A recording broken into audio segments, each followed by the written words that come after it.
John 4 ପର୍ବ 11 ପଦରୁ। ସେହି ସ୍ତ୍ରୀ ଲୋକ ତାହାଙ୍କୁ କହିଲା, ମହାଶୟ, ଜଳ କାଢ଼ିବା ନିମନ୍ତେ ଆପଣଙ୍କ ନିକଟରେ କୌଣସି ପାତ୍ର ନାହିଁ, ପୁଣି କୂଅ ତ ଗଭୀର।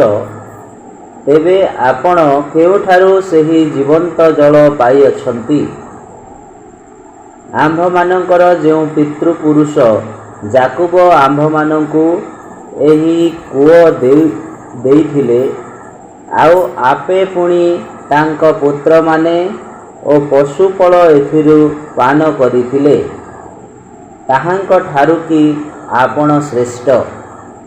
ଯୀଶୁ ତାହାଙ୍କୁ ଉତ୍ତର ଦେଲେ, ଯେ କେହି ଏହି ଜଳ ପାନ କରେ ସେ ପୁନର୍ବାର ତୃଷିତ ହେବ, କିନ୍ତୁ ମୁଁ ଯେଉଁ ଜଳ ଦେବି ତାହା ଯେ କେହି ପାନ କରେ ସେ କେବେହେଁ ତୃଷିତ ହେବ ନାହିଁ, ବରଂ ମୁଁ ତାହାକୁ ଯେଉଁ ଜଳ ଦେବି ତାହା ଅନନ୍ତ ଜୀବନଦାୟକ ଜଳର ନିର୍ଝର ସ୍ୱରୂପେ ତାହାଠାରେ ଉଛୁଳି ଉଠିବ।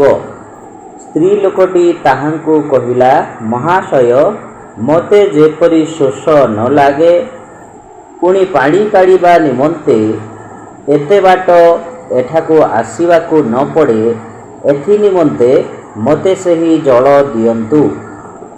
ଯୀଶୁ ତାକୁ କହିଲେ, ଯାଅ, ତୁମ ସ୍ୱାମୀକି ଡାକି ଆଣ।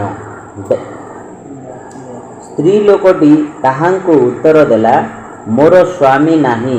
ଯୀଶୁ ତାହାଙ୍କୁ କହିଲେ, ମୋର ସ୍ୱାମୀ ନାହିଁ, ଏହା ତ ଠିକ୍ କହିଲ, କାରଣ ତୁମର 5 ସ୍ୱାମୀ ଥିଲେ, ଆଉ ବର୍ତ୍ତମାନ ତୁମ ପାଖରେ ଯେ ଅଛି ସେ ତୁମର ସ୍ୱାମୀ ନୁହେଁ, ଏହା ସତ୍ୟ କହିଅଛ। ସ୍ତ୍ରୀ ଲୋକଟି ତାହାଙ୍କୁ କହିଲା, ମହାଶୟ, ଆପଣ ଯେ ଜଣେ ଭାବବାଦୀ ଏହା ମୁଁ ଜାଣିପାରୁଅଛି। ଆମ୍ଭମାନଙ୍କର ପିତୃପୁରୁଷମାନେ ଏହି ପର୍ବତରେ ଉପାସନା କଲେ, ଆଉ ଆପଣମାନେ କହୁଅଛନ୍ତି ଯେଉଁ ସ୍ଥାନରେ ଉପାସନା କରିବା ଉଚିତ ତାହା ଜେରୁସାଲେମରେ ଅଛି। ଯୀଶୁ ତାହାକୁ କହିଲେ, ଆଗ ନାରୀ, ମୋ କଥା ବିଶ୍ୱାସ କର। ଯେଉଁ ସମୟରେ ତୁମ୍ଭେମାନେ ଏହି ପର୍ବତରେ କିମ୍ବା ଜେରୁସାଲେମରେ ପିତାଙ୍କର ଉପାସନା କରିବ ନାହିଁ, ଏହିପରି ସମୟ ଆସୁଅଛି, ଯାହା ତୁମ୍ଭେମାନେ ଜାଣିନାହ, ତାହା ଉପାସନା କରୁଥାଅ। ଯାହାଙ୍କୁ ଆମ୍ଭେମାନେ ଜାଣୁ ତାହାଙ୍କୁ ଉପାସନା କରୁଥାଉ, କାରଣ ପରିତ୍ରାଣ ଯିହୁଦୀମାନଙ୍କ ମଧ୍ୟରୁ ଆସେ। କିନ୍ତୁ ଯେଉଁ ସମୟରେ ସତ୍ୟ ଉପାସକମାନେ ଆତ୍ମାରେ ଓ ସତ୍ୟରେ ପିତାଙ୍କର ଉପାସନା କରିବେ, ସେହିପରି ସମୟ ଆସୁଅଛି, ପୁଣି ବର୍ତ୍ତମାନ ସୁଦ୍ଧା ଉପସ୍ଥିତ, କାରଣ ପିତା ଏହି ପ୍ରକାରର ଉପାସନା ଚାହାନ୍ତି। ଈଶ୍ୱର ଆତ୍ମା, ପୁଣି ଯେଉଁମାନେ ତାହାଙ୍କର ଉପାସନା କରନ୍ତି ଆତ୍ମାରେ ଓ ସତ୍ୟରେ ଉପାସନା କରିବା ସେମାନଙ୍କର ଉଚିତ। ସ୍ତ୍ରୀ ଲୋକଟି ତାହାଙ୍କୁ କହିଲା, ମସିହ, ଯାହାଙ୍କୁ ଖ୍ରୀଷ୍ଟ କହନ୍ତି, ସେ ଆସୁଅଛନ୍ତି ବୋଲି ମୁଁ ଜାଣେ। ଯେତେବେଳେ ସେ ଆସିବେ, ସେ ଆମ୍ଭମାନଙ୍କୁ ସମସ୍ତ ବିଷୟ ଜଣାଇବେ। ଯୀଶୁ ତାହାଙ୍କୁ କହିଲେ, ତୁମ୍ଭ ସହିତ କଥା କହୁଅଛି ଯେ ମୁଁ ସେହି ଅଟେ। ଏପରି ସମୟରେ ତାହାଙ୍କର ଶିଷ୍ୟମାନେ ଆସି ତାହାଙ୍କୁ ଜଣେ ସ୍ତ୍ରୀ ଲୋକ ସହିତ କଥାବାର୍ତ୍ତା କରୁଥିବାର ଦେଖି ଚମତ୍କୃତ ହେଲେ।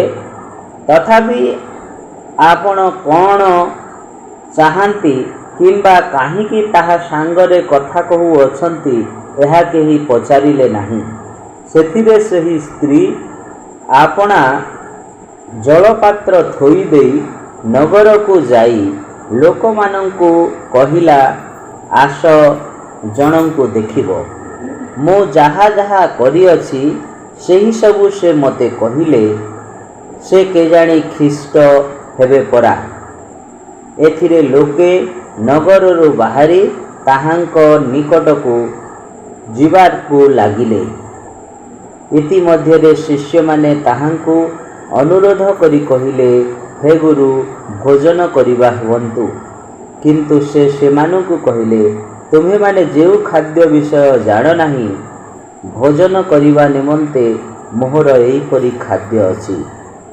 ତେଣୁ ଶିଷ୍ୟମାନେ ପରସ୍ପର କହିବାକୁ ଲାଗିଲେ, କେହି ତାହାଙ୍କୁ ଖାଦ୍ୟ ଆଣି ଦେଇଛି ପରା।